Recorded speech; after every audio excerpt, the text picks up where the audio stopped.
inumaan tiksee imale kuulato ashuffeen baddaaloon hin gaabbisu inumaan rafee imale yaalamiin tokkummaa dhabuun nama raffisu allayyaan allayyumaa maaltu wallayyaa aannuuru fajedhe alagaana lagumaa maaltu walagaa haadhaan fira jedhe kobbortaa ormi namaa baatu yoo abbaan ofii baattate malee roorroo hormarraa dhufte roorroo diinarraa dhufte maaltu namaa dhoo abbaa dhoowwata malee maaloo biyya ormaa aadaquun nama dhibu galuun nama dhiba biyya ofii yagaaddisa garbuu aduun nama narguu jarana caamsaa dhufta moo birraa yaa sawwileen koo saayya no bori caamsaa sin dhufnoo birraa caamsaa sin dhufnoo birraa hin dhufnu kaloo nutti bitanii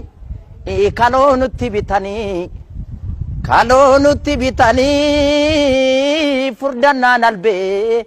eedhaan nu fixanii maaloo jabbiloota koo ya jabbiloota odaa jalaa akka nama nyaatu nu keessa jira jabbiloota koo ya jabbiloota odaa jalaa akka nama nyaatu nu keessa jira maaloo maasaan gamaa lafan baatu talbaa facaafachataati nuti duunee tokkon taa'u wal gaggalaaffachataati eemulee yaa garbaciisa oromiyaa maaltu gadhiisa maasaan gamaa lafan baatu talbaa facaafachataati nuti duunee tokkon taa'u wal gaggalaaffachataati eemulee yaa garbaciisa waan ofii maaltu gadhiisa kana gadii xaafii calleessa ilma namaa qeerroo jabeessa oduu sobaa maaliif odeessa saba qulqulluu maa xureessa eemulee yaa garbaciisa oromiyaa maaltu gadhiisa sangaa oofaa jennaan oofaan shagariini kun shaniin biitataa kun shantamaan bita gariini yaa alaamaa qawwee taa'an kuula labaniini yaa maarree yoo du'e jabaan gaafa biyya amboo keessaa lolaa qata shaggargee mataani abbaanis yoo du'e ilma jiraan baddu maqaani burree yaa gaaddiddu boosomaas ilmatti dhiitteen diddu.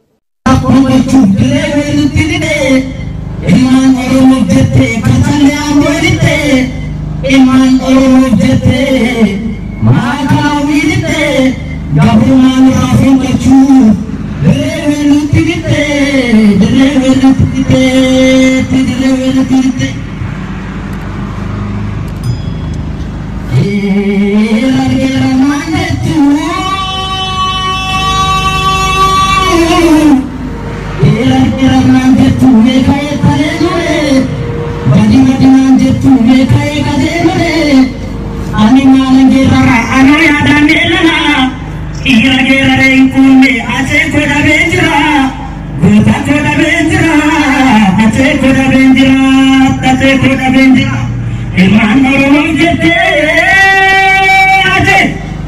ilmaan Oromoo jettee konsollee amboolittee ilmaan Oromoo jettee maakaa wiilittee gabrummaan raafuu galchuu dirree weellutti bitee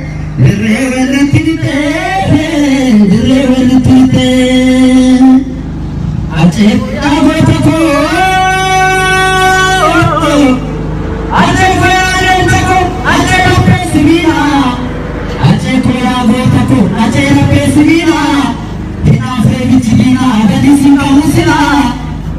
koya gota ko, ache la pesina.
Namun ni